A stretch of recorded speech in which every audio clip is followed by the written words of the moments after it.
deux merveilleux cantiques. Amen. Est-ce qu'il y a des enfants de Dieu ce matin? Est-ce qu'il y a des enfants de Dieu ce matin? Est-ce qu'on peut se lever et pousser des cris de joie? Est-ce qu'on peut se lever et acclamer pour notre Dieu? Alléluia! Nous allons confesser un merveilleux cantique.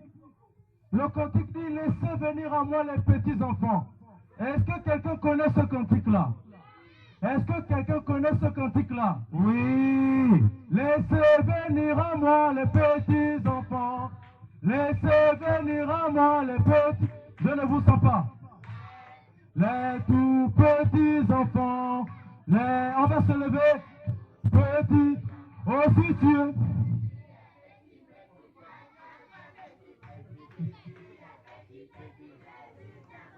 Ici, il y a trop de grands. Les grands là, vous risquez de ne pas aller au ciel. Hein? La chanson dit si tu es petit. Amen. Qui est plus grand que Dieu ici? Qui est plus grand que Jésus ici? Donc nous sommes tous petits, n'est-ce pas? Alors nous allons le chanter ensemble avec force et avec joie. Amen. Laissez venir à moi les petits enfants. Laissez venir à moi les petits enfants. Les tout petits enfants. Les tout petits enfants. Si tu es...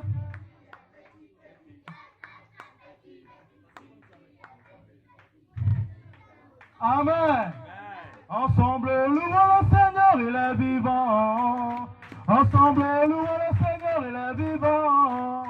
Ensemble, louons le Seigneur, il est vivant. Ensemble, louons le Seigneur, il est vivant. On se met deux à deux.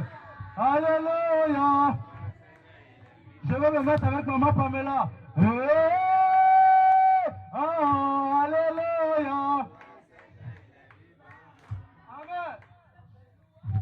Il est vivant. Ensemble, louons le Seigneur, il est vivant. Ensemble, louons le Seigneur, il est vivant. Ensemble, louons le Seigneur, il est vivant.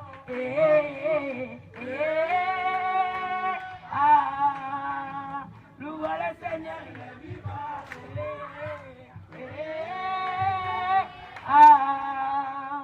Louons le Seigneur, il est vivant.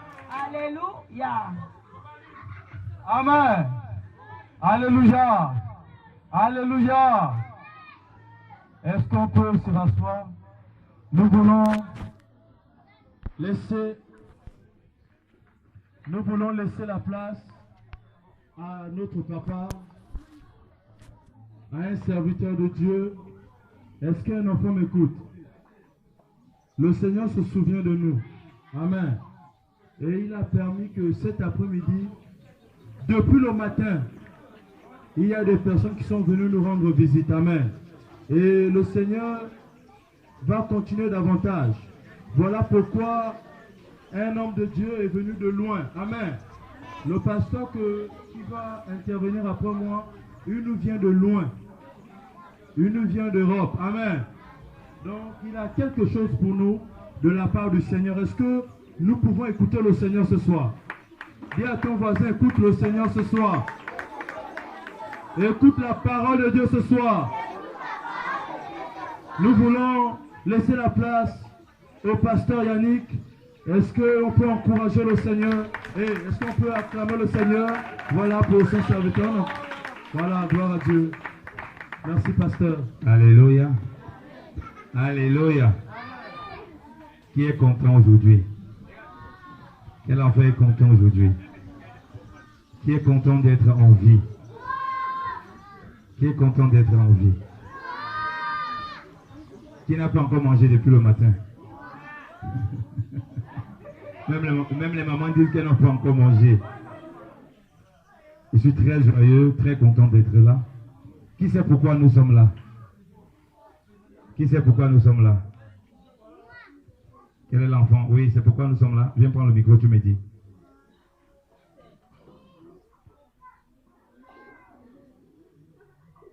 Nous sommes là pourquoi? Dis maman.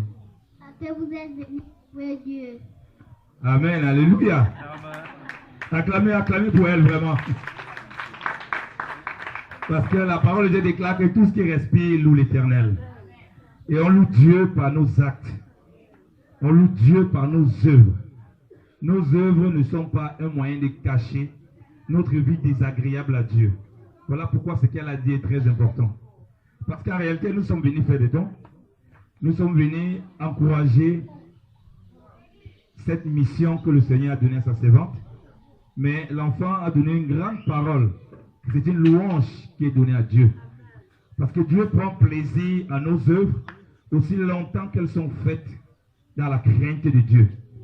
Mais si elles ne sont pas faites dans la crainte de Dieu, alors ce n'est pas une louange en Dieu. Ça peut être quelque chose pour se cacher. Vous savez, les sorciers, les marabouts, les gens qui font beaucoup de pratiques lugubres, les gens qui gagnent de l'argent sale, ils font aussi beaucoup d'œuvres. Mais ces œuvres ne sont pas des louanges à Dieu. Parce que ça essaie de cacher les mauvaises voies. Ils essaient de couvrir les mauvaises voies. Et nous aimerons que vous, en tant qu'enfants, en tant que jeunes, vous qui êtes là, que vous compreniez que Dieu, quand il envoie ses serviteurs, c'est pour que vous appreniez à le servir dans la crainte de Dieu, dans la vérité. C'est pour que vous grandissiez dans la crainte de Dieu, dans la vérité. Et afin que les œuvres que vous voyez faire soient les œuvres qui soient conduites lorsque vous voulez le faire par le Saint-Esprit. Nous ne sommes pas là ici parce que nous voyons beaucoup de personnes le faire. Nous sommes là parce que le Seigneur veut que nous soyons là. Amen. Alléluia. Il n'y a personne avec moi alors. Alléluia. Amen. Comme j'ai dit, nous sommes là parce que le Seigneur veut que nous soyons là. Donc, au travers des dons que nous apportons, nous voulons surtout vous, enfants, que vous reteniez le message du Seigneur, la vérité du Seigneur, la crainte du Seigneur, l'amour du Seigneur, et vous préparez vraiment à marcher avec lui en nouveauté de vie, en attendant le retour du Seigneur Jésus-Christ. Moi, je viens de très loin. Je vis en Suisse. Je suis venu ici parce que le Seigneur m'a demandé de venir au Gabon. Je suis pasteur et docteur de la parole de Dieu. Donc, j'enseigne la parole de Dieu. Telle est ma mission dans l'œuvre du Seigneur. Je suis là pour donner ce message, Seigneur. Ce message de la crainte de Dieu. Ce message de l'amour de Dieu. C'est maintenant, quand vous êtes enfant, que vous devez consacrer votre vie à Dieu. Ce n'est pas quand vous êtes vieux. Parce que quand vous êtes déjà vieux, il y aurait beaucoup de bêtises que vous aurez déjà fait et qu'on ne pourra plus rectifier. Moi, j'ai cru quand j'étais déjà un peu vieux quand même, j'avais 20 ans, 21 ans. Parmi vous, il y a des enfants très petits. Il faut que vous compreniez que le fait que vous soyez orphelin, vous n'êtes pas vraiment orphelin. Amen. Vous avez un Père qui est dans les cieux au nom de Jésus. Vous n'êtes pas des orphelins. Vous êtes orphelin de père biologique. Vous avez un Père. Et c'est parce que vous avez un Père que je peux venir vous parler de sa part pour que vous demeurez dans sa crainte. Et visiter les orphelins, assister les orphelins est d'un grand prix devant Dieu. Et il doit être fait, comme je l'ai dit, avec la crainte de Dieu et non par nos propres moyens. Peut-être le micro si les piles flanchent un peu. Donc, il doit être fait avec la crainte de Dieu. Non, tu peux laisser. Alors, je vais vous lire un passage de la Bible. Pourquoi on visite les orphelins? Et pourquoi nous tous, les mamans, les papas, on doit visiter les orphelins et les veuves? Pourquoi c'est si important? Qu'est-ce qui est rattaché à cela? Il y a beaucoup de choses dans la Bible que les gens lisent, mais ils lisent en passant. Et pourquoi on s'attelle, nous, à prendre soin des orphelins, tant spirituellement que physiquement? Parce que ces orphelins ont besoin de connaître l'amour du Père et de la Mère. Et l'amour là ne peut être communiqué véritablement que par Dieu lui-même. Ces orphelins ont besoin de grandir dans la crainte de Dieu.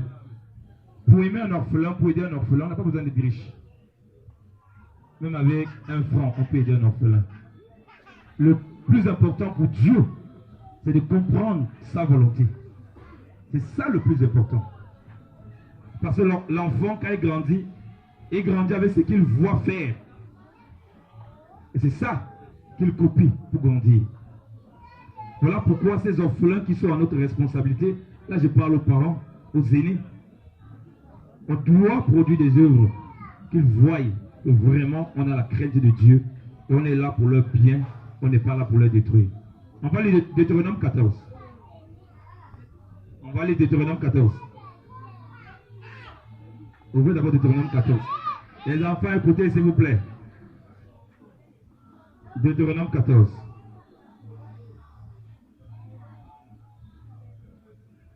Je vais lire un passage que beaucoup ignorent.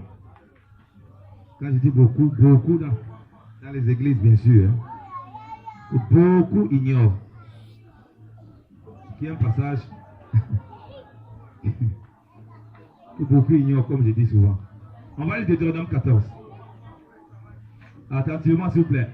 Les enfants, s'il vous plaît, écoutez-moi attentivement. Ceux qui sont en âge de lire, j'aimerais qu'ils lisent. Mon ami, viens lire la parole.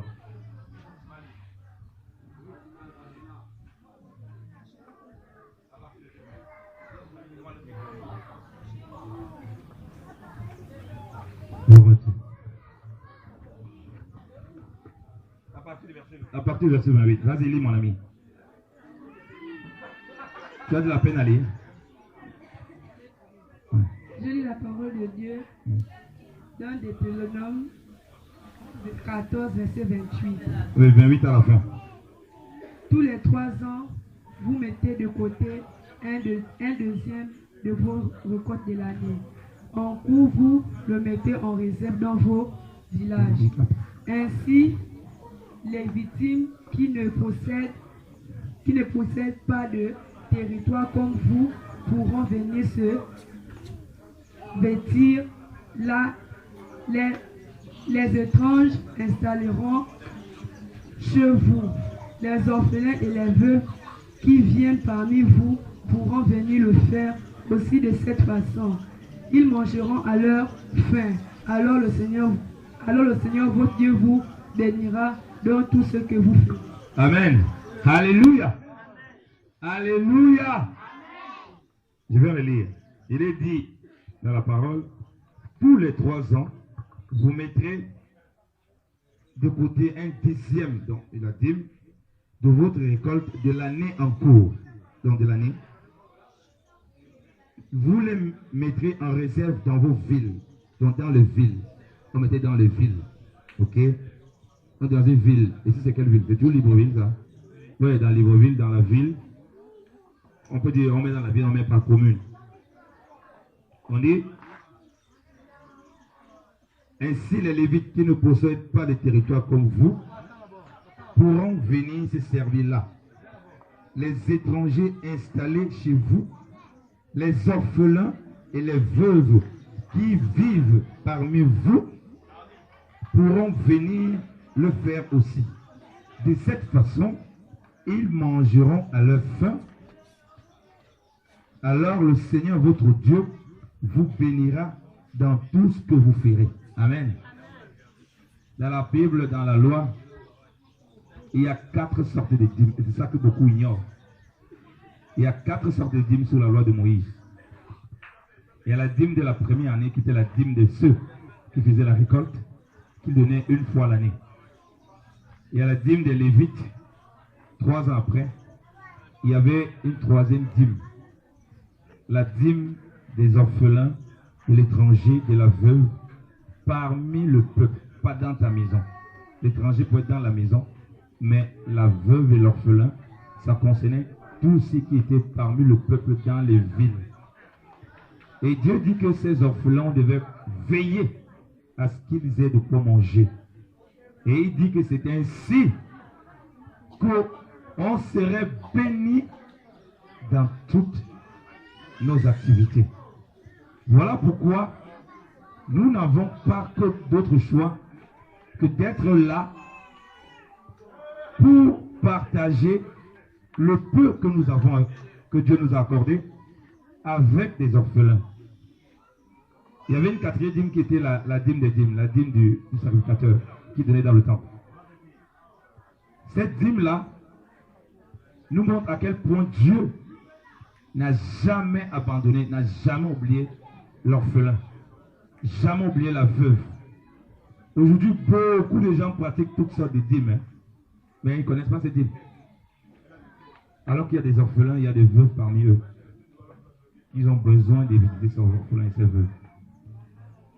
Ils ont besoin de comprendre que c'est notre responsabilité. Parce que lorsque cette parole est accomplie, la Bible dit que nous aussi, nous étions errants, sans Dieu, étrangers aux alliances. Donc, c'est des orphelins et des étrangers, des veuves.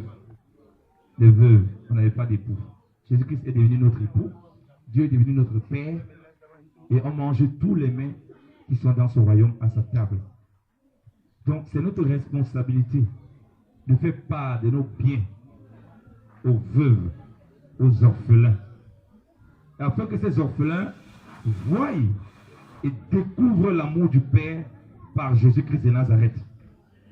Et aussi, lorsqu'ils grandissent, ils se rendent compte qu'en réalité, ils ne sont pas vraiment orphelins et qu'ils communiquent cet amour du Père par Jésus-Christ à tous ceux qu'ils vont rencontrer dans leur vie, tant orphelins physiquement que ceux qui sont orphelins spirituellement, c'est-à-dire qui n'ont pas Dieu dans leur vie.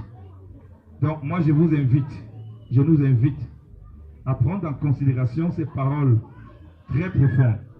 J'aimerais qu'on lise un dernier passage dans Jacques chapitre 2. On va lire un dernier passage. Tu vas lire la petite qui est à côté, tu vas lire. Hein? Tu vas lire Jacques chapitre 2.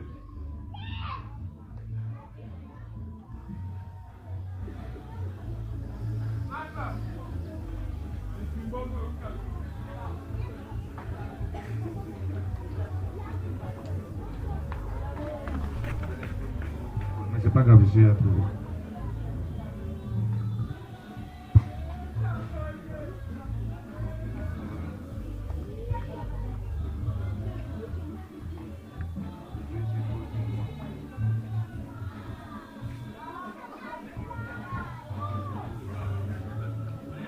Ok.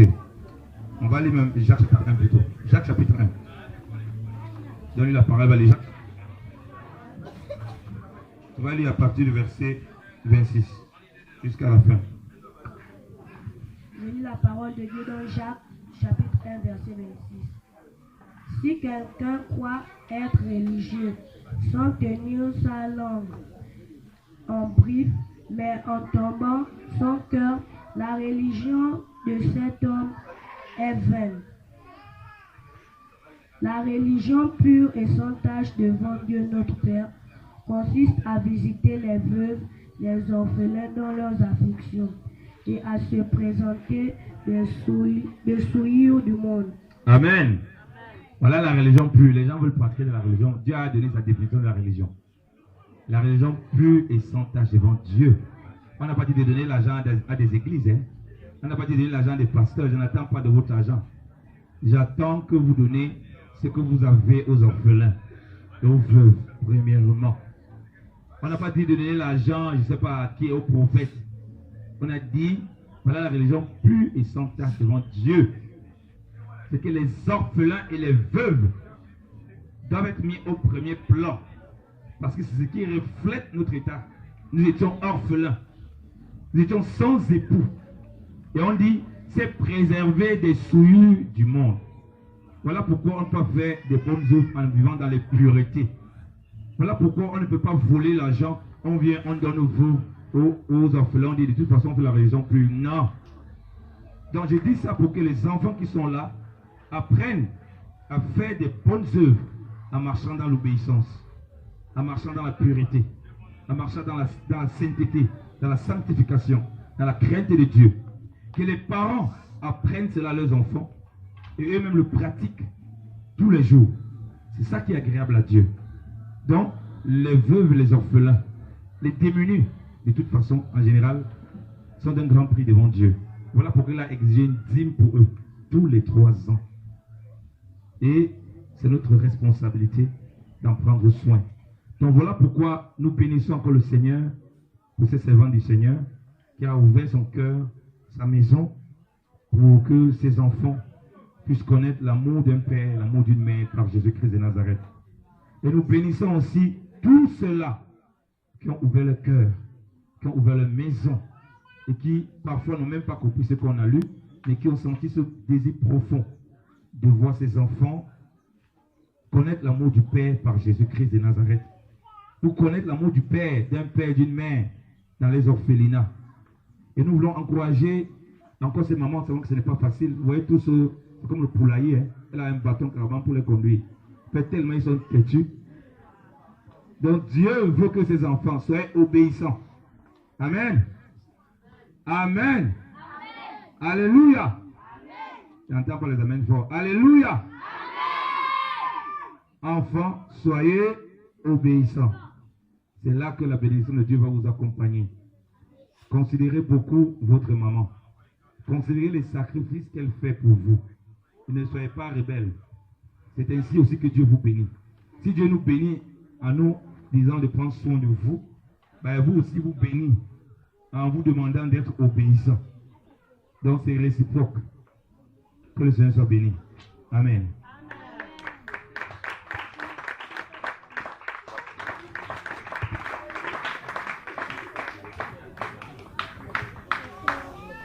Nous allons prier. Nous voulons bénir le Seigneur pour chacune de vos vies. Amen. Nous croyons que vous êtes des personnes distinguées. Amen. Des personnes mises à part. Ce n'est pas avec un complexe de supériorité que nous sommes venus ici. Nous sommes venus ici, comme a dit le pasteur, parce que c'est la parole de Dieu. Amen. Nous voulons être des enfants de Dieu. Nous voulons être des bons religieux.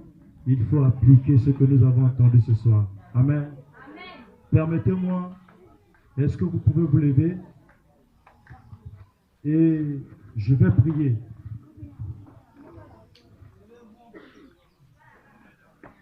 Pendant que je serai en train de prier, ce n'est pas une formule magique. Ouvrez simplement vos cœurs. Amen. Et dites Amen de tout votre cœur à la fin de cette prière. Amen.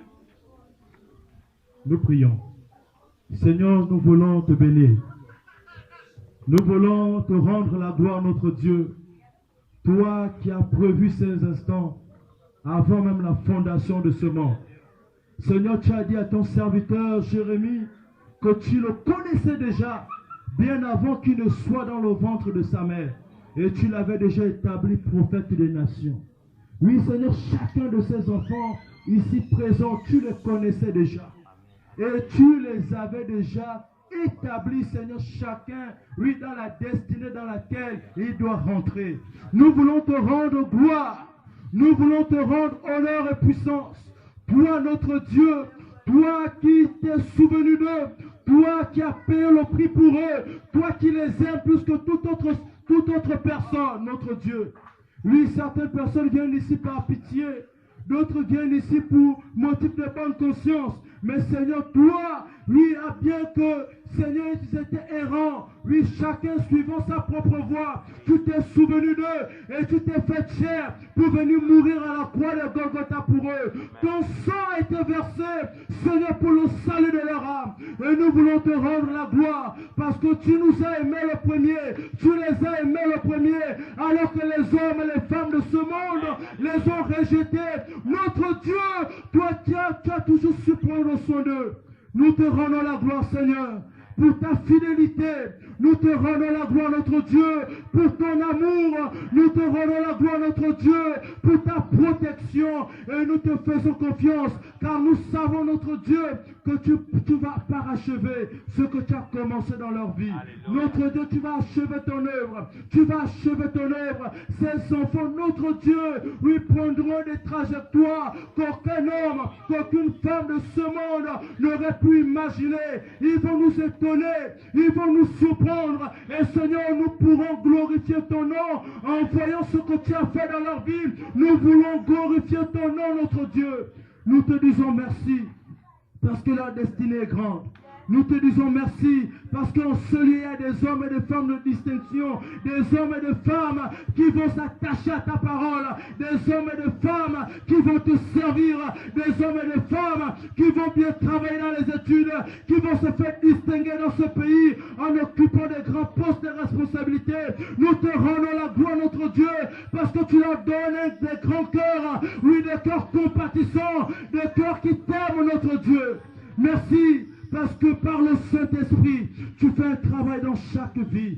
Tu fais un travail dans chaque cœur. Nous croyons notre Dieu, aussi petit qu'est la personne. Oui, la sémence de ton évangile, la sémence de ta parole, oui, de l'amour que maman Nina porte ici, notre Dieu, ça produira du fruit. Ça produira du fruit, ça produira du fruit. Et notre Dieu, nous glorifierons ton nom. Nous te rendons toute la gloire. Merci Seigneur de les bénir puissamment.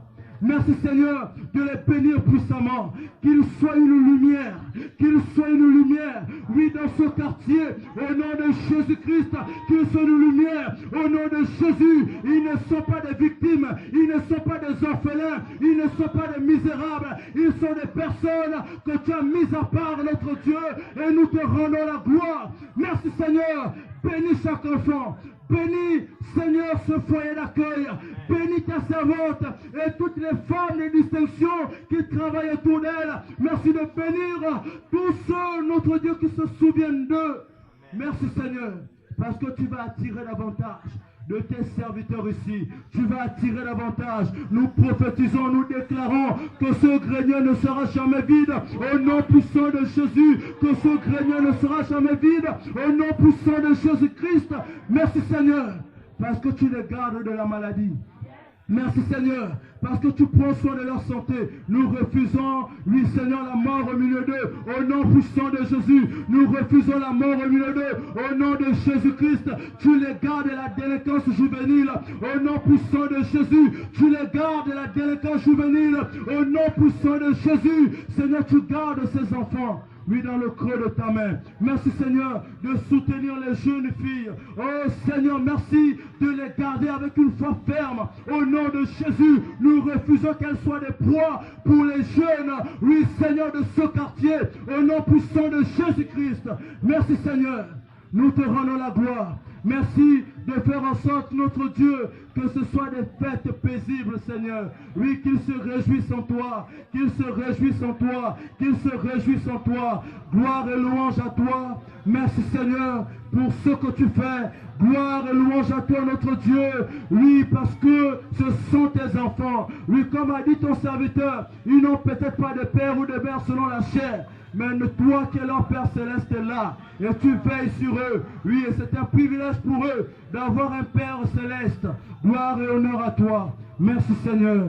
Au nom puissant de Jésus-Christ de Nazareth. Est-ce que nous pouvons tous dire Amen? Est-ce que nous pouvons dire Amen? Est-ce que tu peux dire Amen? Oh, gloire à Dieu. Nous bénissons le Seigneur. Nous bénissons le Seigneur. Gloire à Dieu. Merci à Maman Nina. Merci.